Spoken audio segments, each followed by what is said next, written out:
Assalamualaikum warahmatullahi wabarakatuh. Ketemu lagi bersama saya Ferry Amsari. Kali ini kita membahas soal-soal kampus lagi bersama dua orang tamu, satu sahabat seperjuangan di Serikat Pekerja Kampus, Dr. Fatimah. Ya. Selamat pagi, sore ya. Apa ini? Iya Pak, selamat sore Pak. Sore. Selamat pagi juga gak apa-apa. Nggak ada yang juga terus. yang tahu. Sama Mas Ibnu Samsu Hidayat. Halo Bang. Lawyer dari Temis Lawyer Indonesia. dari Temis. Kita mengundang Bu Fatimah jauh-jauh dari Kalimantan. Ya.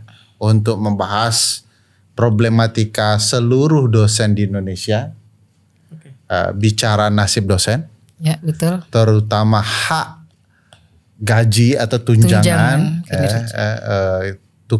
tunjangan kinerja. Ternyata negara luput ya, kalau tidak ingin dikatakan abai, selama ini membayarkan tunjangan kinerja ke beberapa dosen yang korbannya hampir di seluruh wilayah Indonesia. Nah, itu. Ya. Jadi sebelum nanti ke ruang hukumnya, saya ingin dengar cerita Bu Fatimah dulu. Ini masalahnya apa kok tukin tidak bisa dibayar? Oh, tukin. Uang negara banyak begini ini, jangan-jangan fitnah, jangan-jangan. Jadi makasih ya Pak Ferry nih. Jadi kan kita ini berawal dari kebijakan dulu. Kebijakan ini untuk tunjangan kinerja dosen itu terjadi tahun 2013 pertama kali. Itu di Perpres 88 2013 itu. Dimana dulu kita ini berada di kementerian, organisasinya adalah Kemendikbud. Zaman pemimpinnya, menterinya adalah Muhammad Nuh. Situ pertama kali dosen itu dikecualikan. Dan sebelumnya memang gak ada. Dimana pertama kali Perpres itu terbit, situlah dosen dikecualikan. Nah, ketika itu bersamaan dengan terbitnya tadi tentang PP PTNBH. Jadi dosen di Kemendikbud itu dikecualikan dibarengkan dengan peraturan presiden peraturan pemerintah untuk dikecualikan mendapatkan token tadi. Nah, kemudian kita tahun berikutnya itu kan 2014 itu kan terbitlah Undang-Undang ASN nomor 5 2014. Pak SBY mengundangkannya Januari 2014. Karena tahun 2013 itu sudah ada petisi juga dari dosen itu untuk mendapatkan token 2013 itu. Ingat dulu itu perjuangan Pak Abdul Hamid dari Untirta itu yang ternyata belum membuahkan hasil.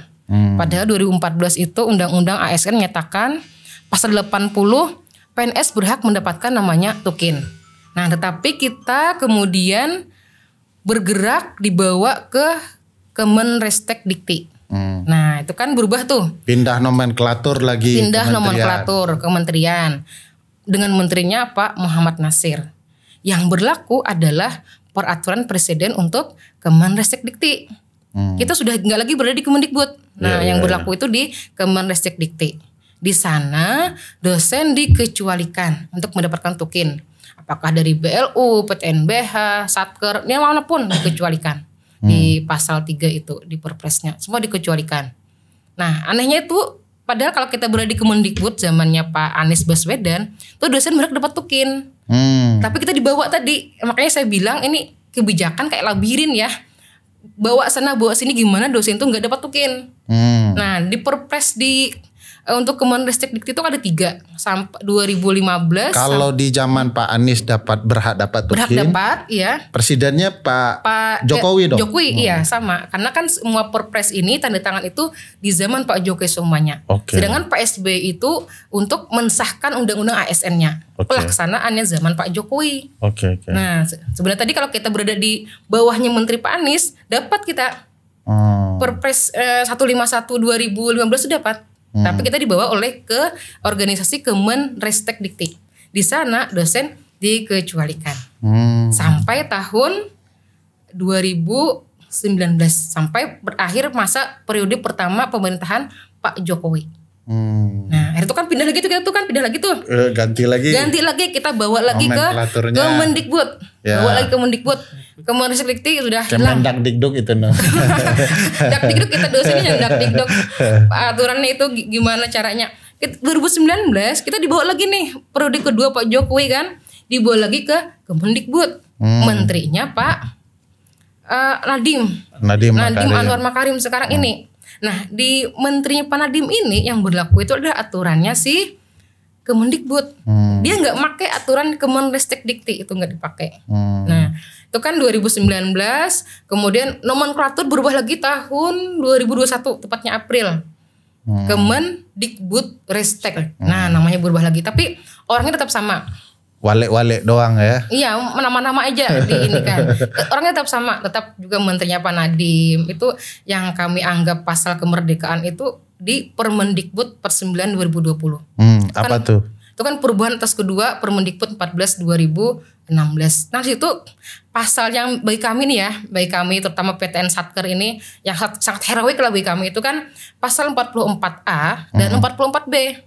Sejak kita bergabung dengan Kemendikbud tadi yang 2019 tadi kan di akhir itu Desember, itu dengan jelas Pak Nadiem itu mengatakan pegawai Kemenristek-Dikti harus berpedoman pada Permendikbud 49 2020. Harus berpedoman. Jadi kemudian 44B itu menyatakan bahwa Permendikbud 14 2019 tentang tunjangan kinerja bagi pegawai Kemenristek-Dikti tadi dicabut dan dinyatakan tidak berlaku. Nah, yang berlaku adalah Permendikbud 49 2020. Padahal isinya Permendikbud 14 2019 itu dosen tidak berhak mendapatkan tukin karena dicabut dan harus mengikuti Permendikbud 49 2020. Artinya kita merdeka sebenarnya Pak. Kita dapat tukin. Tukin semenjak 4 tahun yang lalu sebenarnya itu sudah merdeka. Dari 4 tahun yang lalu itu kalau tahun 2020 udah dapat. Udah dapat kita tukin sebenarnya. Nah kalau dihitung-hitung berapa kira-kira Bu Fatimah dapat? Nominalnya ya. Ya nominalnya. Nominalnya kan dia kan namanya tukin ini berdasarkan kelas jabatan. Ya. Kelas jabatan dosen itu berdasarkan jabatan fungsional. Ya. Lektor. Misalnya lektor kan dia berada di 11 kelas jabatan. Sudah diatur sebenarnya oleh Peraturan BKN nomor 5 2021. Udah diatur nih. Asisten ahli itu 9 kelas jabatannya. Lektor itu 11, lektor kepala 13, guru besar 15. Itu diatur sebenarnya oleh Peraturan BKN untuk instansi Kemendikbud, jelas ditulis. Bu Fatimah ya di lektor saya Pak. Lektor. Baru lektor sama saya. Kita ya. Oh iya sama bagus lah. Dapat 11 berarti. 11 Pak. Kelas 11 itu kelas jabatan. Rupiahnya karena Kemendikbud ini kan belum 100% ya. Tutup telinga dong. Ini agak banyak sedikit nih. Iya. Itu kalau lektor itu 8 jutaan. 8 juta. Kalau tukinnya kali 12 tahun. Bukan 12 tahun. Dikecuali kan kalau dihitung itu 12 tahun Pak hitungnya. 12 bulan. Iya, kan 4 tahun. Itu kita mulai dari setahun. Nah, kalau total berapa kira-kira? Total pembayaran seharusnya ya. Yang seharusnya kalau dibayar. kita hitung dari Januari 2020 sampai sekarang ini kan 4 tahun 9 bulan. Kalau sampai Desember genaplah 5 tahun. Periode kedua Pak Jokowi lah istilahnya kan.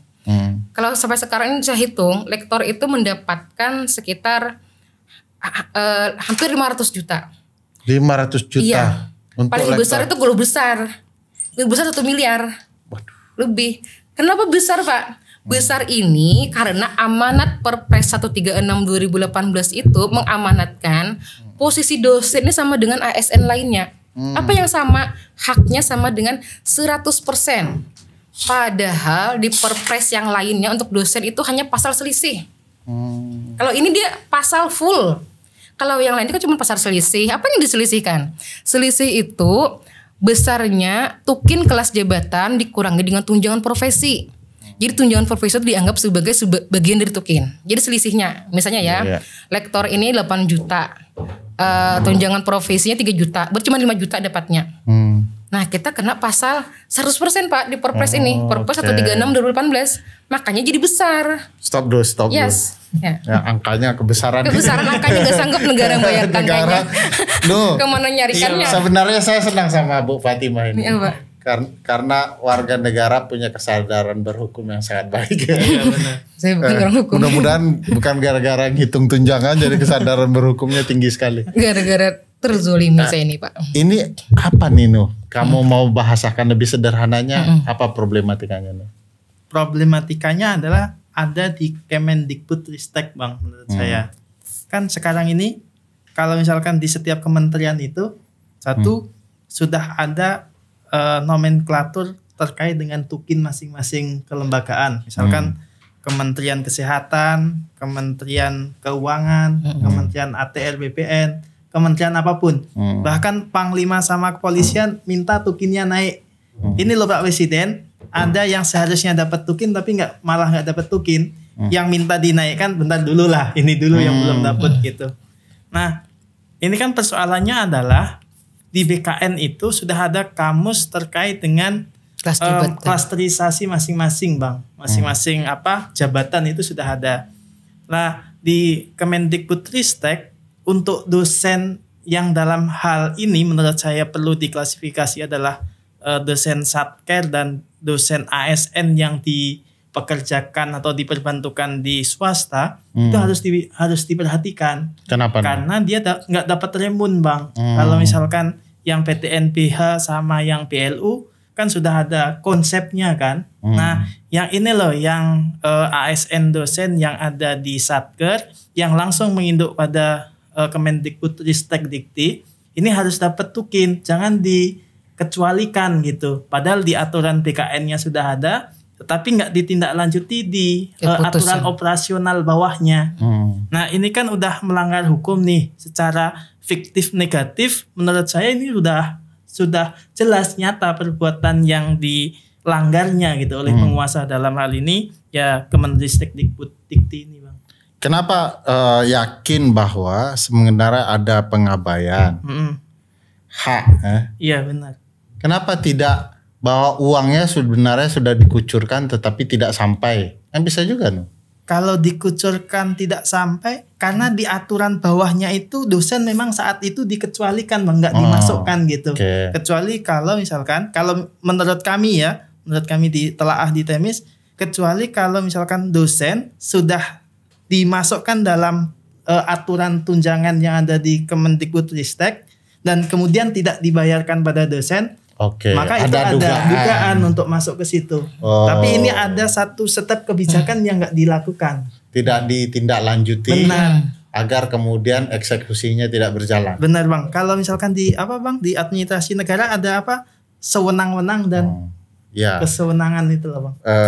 Tidak bukan wewenang, mencampur adegan wewenang, sewenang-wenang. Ini sewenang-wenang. Tidak menjalankan peraturan. Betul. Oke. Jadi 500 juta untuk lektor dan 1 miliar untuk dosen. Guru besar hampir di seluruh wilayah Indonesia. Se-Indonesia. Iya. Bayarnya gimana itu Bu? Caranya? Iya. Boleh saya sampaikan di sini ya? ini masalahnya kalau dosen dizalimi. Saya bisa. Dikasih solusinya. Gimana solusinya Bu? Itu kan belajar PBL terus ya. Jadi saya punya masalah. Sebenarnya saya tuh punya solusi sebenarnya Pak. Solusi itu sederhana. Saya itu kan punya 4 prinsip dalam penyelesaian masalah ini. Sebenarnya hal ini tidak boleh terjadi kalau dari dulu kita mendapatkan hak yang sama. Kenapa? Sekarang ini kalau dihitung 500 juta, dihitung dari 10 tahun yang lalu, itu juga 500 juta nominalnya. Karena pasalnya berbeda kan. Solusinya ini kalau saya hitung itu kan mungkin 5 triliun lah. Karena se-Indonesia dampaknya. 20 ribuan dosen tuh kena dampak aturan ini. Saya tuh 4 prinsip tadi. Yang pertama itu saya sebenarnya ingin selesai tahun 2024. Selesai. Yang kedua itu tanpa merubah postur anggaran APBN 2024. Yang ketiga ini tidak akan menzolimi ASN pusat ya, terutama ya ASN pusat kan yang sama kita sumbernya APBN. Tapi yang keempat itu harus sepakat seluruh menteri karena semua kementerian itu ada. Ya, Kementerian Keuangan harus sepakat. Selalu sepakat. Baru saya sampaikan. Boleh saya sampaikan ya teknisnya? Nggak apa-apa. Nggak apa ya. Cuman pertanyaannya mau selesai 2024, 2024 bentar lagi. Iya, bisa Pak. Bisa ya? Bisa. Ini Nggak, menarik nih. saya bagikan solusinya, tapi nggak tahu aneh ya. Tapi Itu dosen-dosen yang dengar tuh langsung berdiri telinganya Iya. semua. Solusinya gimana? berarti kan harus keempatnya itu terpenuhi. Harus tadi menteri harus sepakat, Setuju. Jadi pertama saya menghitung berapa jumlah tukin dulu yang diperlukan membayarkan semua bersumber dari APBN. Saya menghitung jumlah dosen itu hanyalah sekitar 5% dari ASN pusat. Nah, kemudian dosen yang terdampak kan tidak 5% lagi. BLU, PTNBH nggak terdampak, hanya Satker dan tadi yang PNS yang dikerjakan ditempatkan pada di swasta. swasta tadi yang terdampak. Jadi udah berkurang tuh 5% kan, paling ya sekitar 20 ribuan lah. Kemudian lagi cara membayarkannya tadi 1 bulan itu saya perhitungkan sekitar 6 triliunan. Karena tahun 2024 anggaran tukin, honorarium dan anggaran lembur itu berkisaran ratusan triliun. Saya cek di APBN 2024 itu belanja pegawai. Belanja pegawai kan semuanya 484 triliun. Bisa dibayarkan. Jadi dengan alokasi misalnya 6 triliun aja misalnya Menteri Keuangan yang membayarkan setiap bulan dengan tadi keperluan hanya 5 triliun. Kita harus sepakat dulu nih, saya harus sepakat minta ke menteri itu bagaimana kalau kita stop selama 1 bulan semuanya ASN pusat itu nggak mendapatkan tukin. Semuanya kementerian pun. Berani enggak? Saya mau tahu. Syaratnya yang berat iya, nih. Kalau merasa berat, oke 2 bulan 50%. Siapa yang bilang ide saya ini zalim? Kami dikecualikan selama 10 tahun. Ini baru 1 bulan aja. Siapa yang bilang saya zalim? Kita selesai 1 bulan 5 triliun selesai. Siapa yang bilang ide saya zalim? Kalau itu zalim dalam 1 bulan, bagaimana 10 tahun kami rasakan? Gak pernah dapat tukin. Kalau susah selama 1 bulan, ayo 50%, 50%, 2 bulan. Selesai 5 triliun. Iya. Mudah sekali. Iya, logika matematikanya saya dapat. Iya. Cuma logika korban baru ini yang saya biar tahu bagaimana rasanya dikecualikan itu. Iya juga nggak boleh PNS pusat itu kan PNS juga Bu. Iya. Nah ini ada pola saya dapat logika matematikanya ada budget lain yang bisa diperuntukkan kan begitu ya. Mungkin. Nah kan artinya akan ada ruang budget lain yang akan dipergunakan untuk pembayaran. Itu masuk akal nggak untuk beban anggaran kita Nuh? Menurut saya sangat masuk akal Bang. Jadi kan ini masih ada ini setelah pembahasan APBN 2025 kan. Ada perbaikan ya. Jadi kan masih ada perbaikan-perbaikan yang seharusnya bisa. Dan kemudian masa sih nggak ada konsepnya gitu ya reformulasi terkait dengan ganti rugi Bang. Karena menurut saya ya harusnya ada konsepnya dari Kementerian Keuangan atau Kemenristekdikbud yang nanti koordinasi terkait dengan ganti rugi selama 10 tahun ini ASN Satker dan ASN yang diperbantukan ini, dan kemudian ada konsepnya walaupun nggak secara langsung selama 3 bulan atau 4 bulan, tetapi sudah ada skema yang pasti gitu Bang. Misalkan konsepnya ini akan diatur dulu gitu misalkan ASN Satker dan ASN yang diperbantukan ini mendapatkan tukin, tetapi berlakunya tidak setelah setelah peraturan itu ditetapkan Bang, tetapi bisa berlaku sebelumnya. Misalkan hak-hak yang sebelumnya belum didapatkan itu akan diakumulasi di depannya gitu. Ini semacam peraturan yang memulihkan hak Benar. di masa lalu gitu ya. Benar. Oke. Menarik juga itu. Cuman yang saya pikirkan Bu Sri Mulyani setuju nggak ya? Harusnya setuju lah ya. Iya. Tapi pertanyaannya begini, dengan angka sebesar ini masif lah ya, untuk personal saja dirugikan beliau lektor saja 500 juta gitu. Kenapa yang ribut tidak banyak ya? Yang ribut itu mereka tuh Pak ribut hanya bertanya. Bertanya kan Satker nih yang terdampak banget kan. Mereka tuh bertanya, kenapa gaji kami cuma 3 juta? Kenapa gaji pegawai bukan dosen itu malah dapat tukin besar? Cuma bertanya seperti itu. Jadi mereka cuma jawab memang aturannya begitu. Jadi kan seperti itu aja. Setelah dipelajari itu baru ketahuan. Dan kami sudah menggabungkan ribuan dosen bergabung satu suara memperjuangkan tukin ini. Yang ribut malah nggak banyak karena ya anggapnya pasrah lah menerima dengan keadaan. Bagaimana lagi aturannya begitu, nanya juga dijawabnya begitu. Tapi sekarang kami sudah bergabung dalam namanya Pejuang Tukin. Oh, Pejuang Tukin. Ya, Pejuang Tukin dosen ASN Kemendikbud Ristek. Pejuang Tukin, Iya. disingkat Putin ya. Oh, betul ya. Ada 1000-an nih Bang. seribuan, Iya, ya? 1000-an sudah 1000 lebih. lebih. 1000 lebih sudah. Nah, saya dengar-dengar juga ada rencana mau menggugat pembuat kebijakan dalam hal ini negara karena mengabaikan hak. Itu bakal serius ya akan dikerjakan ya. Iya, memang bakal serius. Hari ini tadi ya, saya barusan datang jam 12 tadi datang ke kementerian menyerahkan surat keberatan. Atas nama saya perseorangan, saya sebagai anggota SPK, saya menyerahkan surat keberatan atas tidak dimasukkannya peraturan BKN tadi kelas jabatan ke dalam keputusan Menteri Dikbud Ristek tadi. Oke. Baik untuk Ditjen Vokasi maupun Ditjen Dikti. Kan ada dua kita ya Ditjennya untuk dosen ini. Akademik itu di Ditjen Dikti, untuk vokasi itu Ditjen Vokasi. Enggak dimasukkan di sana. Ada semacam kelalaian administrasi juga ya bagi pembuat. Nah, kalau mau dilakukan gugatan mau kemana Nino? Arahnya ketika kami berdiskusi dengan Bu Fatimah, dengan teman-teman SPK gitu ya. Pada awalnya kami memikirnya ini sudah ada payung hukumnya tadi Bang, sudah ada payung hukumnya dan kemudian tidak dicairkan gitu atau tidak ada tukinnya yang dibayarkan, maka itu ranahnya sedikit ke perdata gitu. Pada konsep awal kami melihat ini ada hubungan perdata nih karena hubungan personal antara teman-teman ASN dosen dengan kementerian gitu dan kemudian haknya nggak dibayarkan. Ternyata setelah ditelaah kan ada permasalahan administrasi yang nggak diselesaikan gitu ya. Nah, kami kemarin sepakat untuk mengajukan ini ke PT UN Bang terkait dengan perbuatan melawan hukum oleh penguasa dalam hal tidak menindaklanjuti aturan atasnya Bang. Tentu Petun Jakarta ya karena kan nasional nih. Jakarta ya. Petun Jakarta. Dan kemudian di Undang-Undang ASN Bang yang 2023 kemarin itu ada hal yang menurut kami diuntungkan gitu, menguntungkan teman-teman dosen, ya mengatakan bahwa ya dosen ini adalah ASN dan di dalamnya itu secara eksplisit mengatur bahwa ya seorang ASN harus mendapatkan tukin. Nah ini sebenarnya menjadi peluang juga kalau misalkan Kemenristek Dikti nggak menjalankan peraturan yang di Undang-Undang ASN terbaru, ya sangat keterlaluan Bang dalam hal kesewenang-wenangan ini. Ajaib juga ya, mereka sadar hak-hak tapi tidak dibayarkan.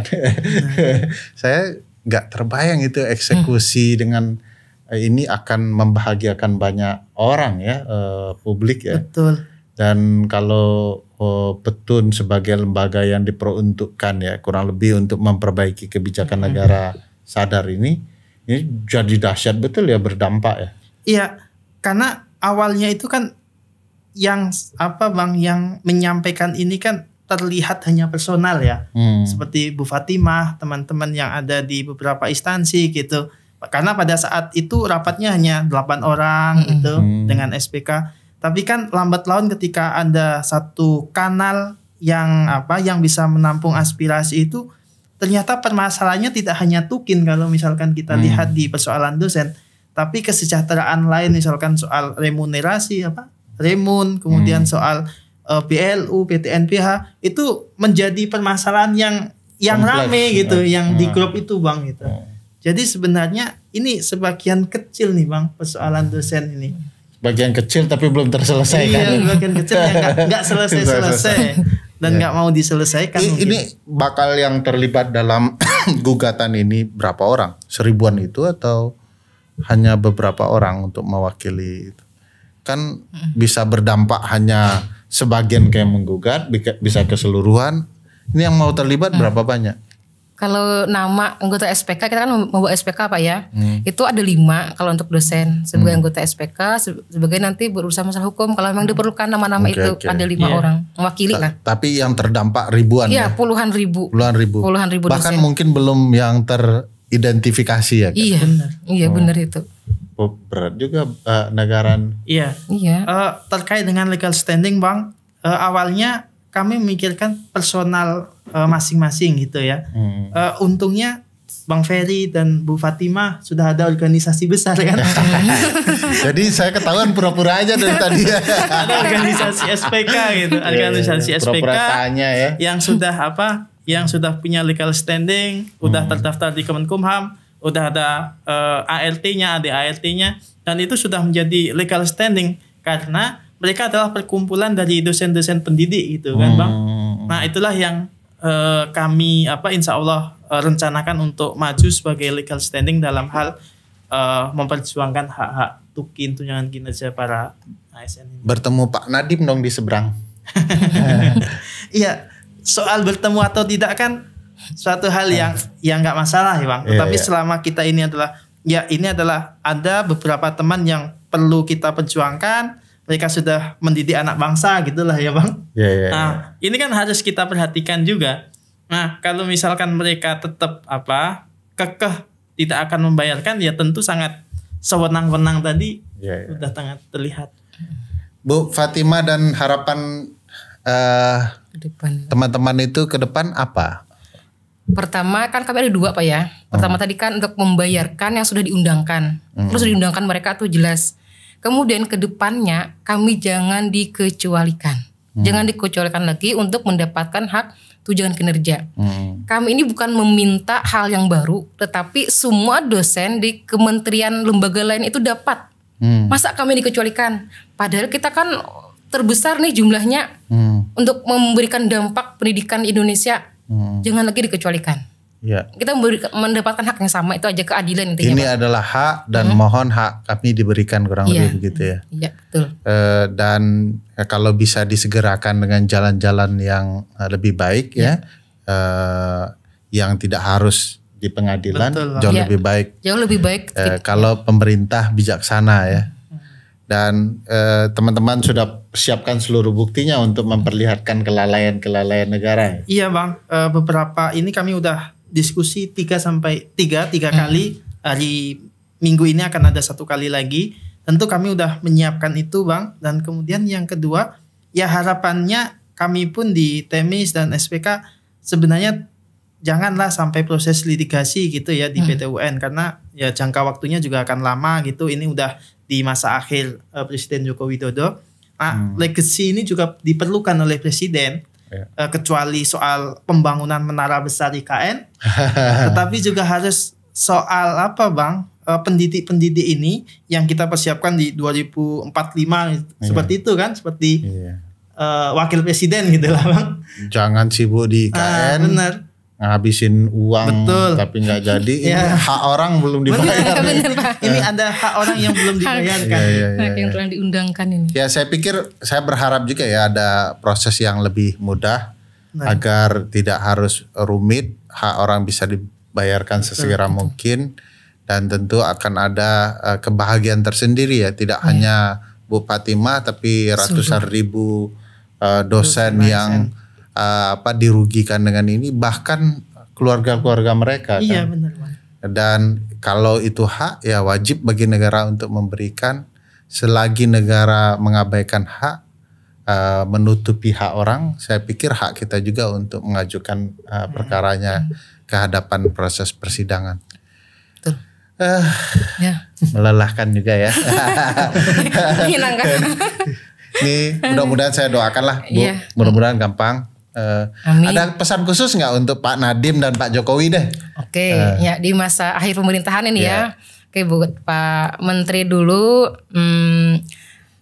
apa yang telah diundangkan itu kan menjadi suatu perjanjian, perjanjian yang harus ditaati, ditepati. Jadi tadi kita hanya menuntut apa yang sudah diundangkan, minta tolong diselesaikan di pemerintahan ini, dan kemudian kedepannya pun juga walaupun sudah berhenti atau jadi menteri yang kedua nanti berikutnya, hak-hak kami ini tetap harus dilaksanakan. Jangan ada lagi diskriminasi.